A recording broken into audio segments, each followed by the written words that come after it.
नई दृष्टि ज्ञान विज्ञानी, नई दृष्टि मोक्ष प्रदानी, नई राह क्रम मार्गी, नई राह हो दादाई। नमस्कार, आदाब, सत श्री अकाल, वणक्कम। आपका स्वागत है प्रोग्राम नई दृष्टि नई राह में, जो लेकर आया है दादा भगवान फाउंडेशन हर रोज की तरह। दोस्तों, हमें अक्सर ये महसूस होता है कि daily interactions, business, jobs, family वगैरह में अगर कुछ अनफेयर हो रहा है जिससे हमारा मन और इंटरेक्शंस बिगड़ने लगे तो उसके लिए क्या करना चाहिए। जाने अनजाने में कोई गलत काम हो जाए तो क्या करना चाहिए। लाइफ में कई बार कोई हमसे हर्ट हो जाता है या हम किसी से, या फिर ऐसा लगता है कि अंतर में शांति नहीं लग रही। क्या जीवन में आपसी संबंधों में ईर्ष्या, संदेह, क्रोध, तिरस्कार और अभाव को सफलतापूर्वक दूर करने का कोई तरीका है? फिर ये सब ना हो तो इसके लिए क्या करें? क्या कोई सच्चा मार्ग है हमारी भूल सुधारने का? अगर दिल से माफी मांगो तो क्या सामने वाले की कड़वाहट कम हो जाती है? जीवन में पल पल सताने वाले इन प्रॉब्लम्स का खात्मा करने के लिए कोई इफेक्टिव वेपन है? तो चलिए हमारे जीवन में एक ऐसी अवेयरनेस लाने के लिए सुनते हैं हमारे चहेते आत्मज्ञानी पूज्य दीपक भाई को। जय सच्चिदानंद दीपक भाई। बोलिए। मुझे बिल्कुल वो नहीं होता है, प्रतिगमन वगैरह, शुद्ध आत्मा भी नहीं निकलता, सिर्फ दादा भगवान बोलती हूँ मैं। हाँ, दादा भगवान के असीम जय जयकार तो बोलते हो ना? जी, लिखती हूँ। लिखते भी हो, बहुत अच्छा है। उतना तो शुरू करो। और किसी को दुख होता है हमारी वाणी से, बर्तन से कुछ दुख होता है किसी को? तो प्रतिगमन होता है थोड़ा बहुत। हाँ, तो बहुत हो गया। थोड़ा थोड़ा हो गया तो भी हमारी गाड़ी पट्टे पे चलेगी। शुरुआत करो और टाइम थोड़ा निकालो। दोपहर में सोने का है तो आधा 1 घंटा सोते तो आधा घंटा सो, और थोड़ा सा प्रतिगमन करो किसको दुख हो गया। और भावना नहीं, आप पढ़ तो सकते हो ना, चरण विधि सब पढ़ो। जी, सब पढ़ती हूँ। हाँ, तो उससे शक्ति बढ़ेगी। हाँ, 9 कलमे पढ़ो अच्छी तरह। हम भावना तो सुधार सकते हैं हम। जी, यही नहीं हो पाता ना। मैं चरण विधि भी पढ़ती, 9 कलमे भी पढ़ती। बहुत हो गया, उतना करते रहो। और इतनी भावना करने की हमारे मन वचन का ऐसे किसी को दुख ना हो जी। और जिसको दुख हो गया ऐसे इतने याद रखने का, 3 आदमी को हो गया तो उसका प्रतिकोण करने का। और गलतियाँ भी नहीं दिखती। वो दुख होता है कि नहीं किसी को? हमारी वाणी से, वर्तन से किसी को दुख होता है? जी, नहीं होता है। होता है। तो बस उतना ही याद रख के माफी मांगो, तो उसी को ही प्रतिकोण बोला जाएगा। जी। हाँ, वो तो समझ में आने जैसी चीज है, उसमें क्या हरकत है। अक्रम विज्ञानी दादा तारनहार, प्रायश्चित का एक ऐसा दिया हथियार, एक साइंस यहाँ पे ऐसा साकार, ताज बनकर जगमगाया दादा का दरबार। प्रतिक्रमण से कर्म का फल आदमी को भुगतना पड़ता नहीं है। भानु प्रसाद। हाँ, बहुत हल्का हो जाता है। सूली का घाव है तो सुई से पूरा हो जाता है।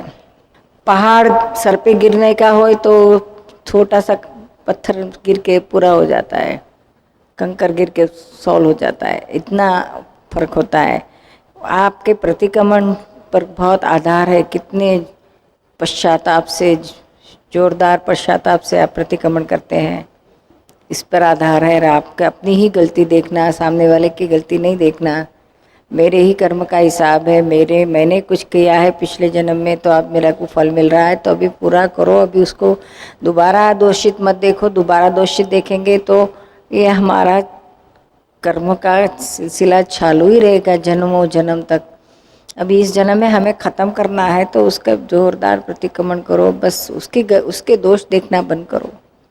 और मेरी ही गलती है ये जन्म की, पिछले जन्म की जो भी गलतियाँ सब देखो। पिछले जन्म की न दिखे तो कुछ नहीं, लेकिन ये जन्म की तो जो गलतियाँ हैं उसको देखो, हृदय से पश्चाताप करो, प्रतिक्रमण करो और छूट जाओ। जय सच्चिदानंद। लेकिन मैं इसके आगे बोलना चाहता हूँ, प्रतिक्रमण करने से कर्म का फल आदमी को नहीं भुगतना पड़ता है। ऐसा है, कर्म बांधने के पहले ही आप प्रतिक्रमण करते हो तो बंधा नहीं जाता है। नहीं, लेकिन मेरे को क्या है, गीता में लिखा है कि हर कर्म का फल आदमी को भुगतना पड़ता है। अगर देखो, मैंने आज सुबह में उठ के अगर अपने बीबी बच्चों को साथ झगड़ा करके 2-2 चाटा लगा दिया, अगर मैं शाम को इसकी माफ़ी मांगूंगा तो क्या जो मैं सुबह में जो कर्म किया है इसका फल मेरे को नहीं भुगतना पड़ेगा? ऐसा है, अगले जन्म का कर्म नहीं बंधा जाएगा। अभी तो जो है उसका तो फल आएगा, अभी का अभी तो आपको हिसाब मिल जाएगा, लेकिन नेक्स्ट लाइफ के लिए कर्म नहीं बंधा जाएगा। आप प्रतिक्रमण पश्चाताप हृदय से करोगे तो अगले जन्म में इसका कर्म का फल नहीं भुगतना पड़ेगा? नहीं, अगले जन्म में नहीं भुगतना पड़ेगा। So change belief get relief. जी हाँ, यही तो है नई दृष्टि नई राह, new vision, new way of living life with the right beliefs. तो हमारे प्रोग्राम नई दृष्टि नई राह से बस ऐसे ही जुड़े रहिए। लगातार प्रतिक्रमण से क्या कर्मफल में भी कमी आती है? विशेषतः यदि खराब स्वास्थ्य है तो वह कर्मफल है। लगातार प्रतिक्रमण से क्या इसमें भी लाभ हो सकता है? प्रतिक्रमण से जो प्रतिक्रमण सचमुच किसके लिए है? एक सामने वाली व्यक्ति को आपने दुख दिया तो वो व्यक्ति आपके साथ वैर बांध सकती है, तो हम उन्हीं के शुद्धात्मा को प्रार्थना करके व्यक्ति को जो दुख हुआ उसके लिए हृदय से पश्चाताप लेते हैं और ऐसी गलती नहीं करने की शक्ति मांगते हैं, उससे वैर छूट जाता है। और कर्मफल तो भुगतना ही पड़ता है, उसमें 1% भी चेंज नहीं होएगा। अभी आपका ये प्रश्न है कि खराब स्वास्थ्य है, उस टाइम पे शरीर में दुख वेदना होती है। अभी वेदना प्रतिक्रमण से कम नहीं होगी, जागृति से कम होगी, पर शरीर में जो इफेक्ट है वो चेंज नहीं होएगी, आपका सफरिंग चेंज होएगा। अहंकार जो भुगत रहा है वो भुगताव में चेंज होएगा। शरीर में दुख अभाव दुख वेदना कम नहीं होएगी। शरीर में 10 यूनिट का वेदना है उतनी ही रहेगी, और जो अहंकार भुगत रहा था मुझे बहुत दुखता है बहुत दुखता है, तो 10 into 10 100 पेन हो गया उसको, अहंकार को। अभी अहंकार को समझ में आएगा तो शरीर को होता है, मुझे कुछ नहीं होता है, तो 10 into 1 उतना ही रहेगा। और ज्ञान में आप रहो, अहंकार खत्म ही हो गया, तो शरीर को जो वेदना होती है उसके आप ज्ञाता दृष्टा रहो तो आपको पेन 0%, आपको वेदना का भुगताव 0% तक जा सकता है। शरीर को रहेगी, यानी बीच में जितनी वेदना को पराई जानोगे उतना दुख भुगतने में कम होएगा। ताकि प्रतिक्रमण से कम नहीं होएगा मगर जागृति से कम होएगा। अब ये हुआ कि जो प्रतिक्रमण अपन करते हैं, अभी ज्ञान में आने के बाद ये समझ में आने लगा कि हमसे ये गलती हो गई, या काम क्रोध लोभ मोह के संबंध में जो भी हमें समझ में आया कि ये गलती हो गई, उसका हमने प्रतिक्रमण उस समय कर लिया। पर अपन ये बोलते हैं कि लगातार हमें कई घंटों प्रतिक्रमण भी करना चाहिए। प्रतिक्रमण वो क्या केवल इस जन्म में जो हमसे अभी पैदा होने के बाद से जो गलतियां हुई हैं उनके फल से तो हम छूट सकते हैं? एक्चुअली प्रतिक्रमण कर्म फल से छूटने के लिए नहीं है, कर्म बीज को जला देने के लिए है जी। कर्म फल तो भुगतना ही पड़ेगा। एक्चुअली कर्म फल, जैसे आम का कैरी खा रहे हैं तो कैरी में जो बीज है वो जला देने का उसका नाम प्रतिक्रमण। फल तो भुगतना ही पड़ता है, उसको कोई चेंज नहीं कर सकते, छूट भी नहीं सकेगा, भुगतना ही पड़े। महावीर भगवान को भुगतना पड़ा, रामचंद्र जी को भुगतना पड़ा, कृष्ण भगवान को भी भुगतना पड़ा। सिर्फ भीतर में उनके पास ये जागृति थी, नए बीज नहीं गिरते थे। बीज फल भुगतने टाइम अज्ञान दशा में बीज गिरते ही रहते हैं। ये ज्ञान से बीज नए बीज उत्पन्न होने बंद हो गए और पुराने फल में से जो बीज गिर रहे थे उसको जला दिया। दो काम, प्रतिक्रमण से फल भुगतने के टाइम जो बीज गिरते थे उसको जला दिया है, तो आगे के लिए बीज पैदा नहीं होंगे, आगे के लिए बीज पैदा नहीं होंगे जी। और जो प्रतिक्रमण लगातार करना वो क्या है कि पहले स्थूल भूल दिखती है, बाद में सूक्ष्म भूल दिखती है, तो उसके प्रतिक्रमण करते रहते हैं। क्योंकि एक स्थूल व्यवहार, वाणी से किसी को दुख दिया तो ये स्थूल ही व्यवहार हुआ है, हमको दिखता है अरे वाणी से मैंने बहुत दुख दिया, गलत हुआ, पर उसके पीछे सूक्ष्म में अभिप्राय है, उसके पीछे मान अपमान है, उसके पीछे अहंकार की मान्यता है कि मैं सच्चा ही हूँ, मैं ही सच्चा हूँ।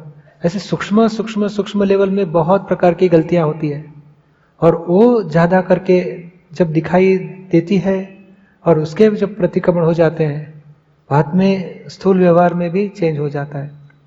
आप सुन रहे हैं नई दृष्टि नई राह। तो ये ज्ञान में आने के पहले तक जो स्थिति थी, उसके पहले तो हमें मालूम नहीं था हम क्या गलतियां कर रहे हैं, क्या भी है।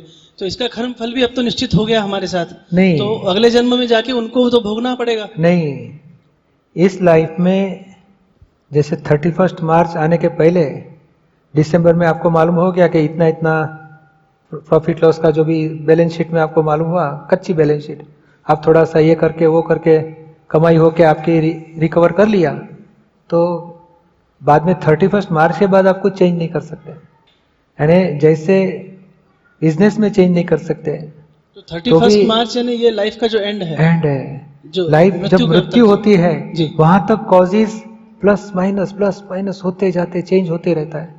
एक्चुअली उसका साइंस ये है कि 2/3 ऑफ द लाइफ बाकी है, अरे पूरी होती है, 1/3 बाकी है। उस टाइम पे एक कच्चा बैलेंस शीट आता है कि ये बार बार कुछ स्तर पे बैलेंस शीट बनती है। बाद में आपने प्रॉफिट ऐड किया तो बैलेंस शीट में लॉस कम होएगा, प्रॉफिट लॉस बढ़ गया तो बैलेंस शीट में प्रॉफिट कम हो जाएगा।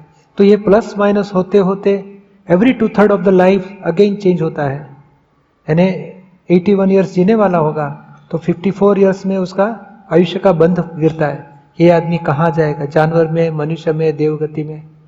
बाकी के जो 27 साल रहे उसमें भी 18 साल के बाद इन्हें 72 ईयर्स के टाइम पे अगेन दूसरा फोटो गिरेगा, वो कहाँ जाएगा। तो उसमें 17-18 साल में उसने कितने पुण्य किया, कितना पाप किया, वो पिछली बैलेंस में ऐड होके अगेन न्यू बैलेंस शीट आती है।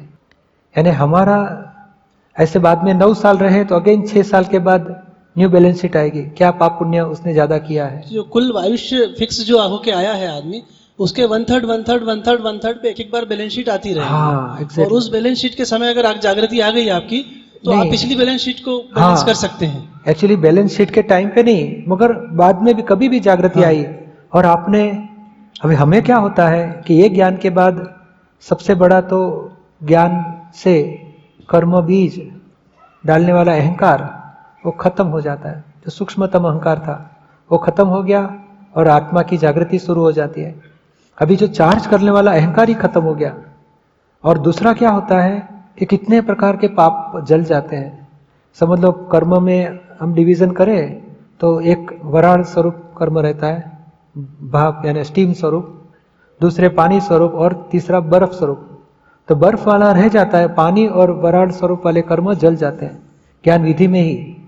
यानी बहुत प्रकार के कर्म जल ही जाते हैं ज्ञान विधि के दौरान, अगार ध्यान विधि के टाइम पे। बाद में क्या होता है कि जो जमा है उसमें से फिर पानी होएगा, वो फल देते रहेगा। और जो कर्म कुछ आपको ऐसे बहुत तीव्र गिर गया होगा तो वो आपको जागृति में आएगा कि ये गलती हो गई, ये बहुत बड़ी गलती हो गई, तो उसको आप बार बार प्रतिकोण करके जला भी डालोगे। जो कुछ रहा सा कचरा है कर्म बीज का, उसको आप सॉल्व भी कर डालोगे। यानी ज्यादा करके ये ज्ञान के बाद में जो 5 आज्ञा पालन करते हैं वही कर्म चार्ज होके कैरी फॉरवर्ड होता है, क्योंकि 1-2 लाइफ बाकी है अभी, उसमें ज्यादा करके ये 5 आज्ञा वाला कर्म कैरी फॉरवर्ड होएगा। और ये लाइफ के बहुत प्रकार के कर्म खत्म हो जाते हैं। यानी दादाजी तो ये बताते हैं कि 70% आप 5 आज्ञा में रहो तो विद इन 1 और 2 लाइफ मोक्ष हो जाएगा। इतना पावरफुल विज्ञान है। अभी आप सुन रहे थे नई दृष्टि नई राह। ऐसे सभी प्रकार के व्यवहारिक और आध्यात्मिक प्रश्नों का खुलासा हो, ऐसे प्रोग्राम्स का आयोजन हर रोज होगा। हम आपके प्रतिभाव यानी कि विचार जानने के लिए भी उत्सुक हैं। अधिक जानकारी और अपने फीडबैक्स के लिए वेबसाइट नोट करें hindi.dadabhagwan.org।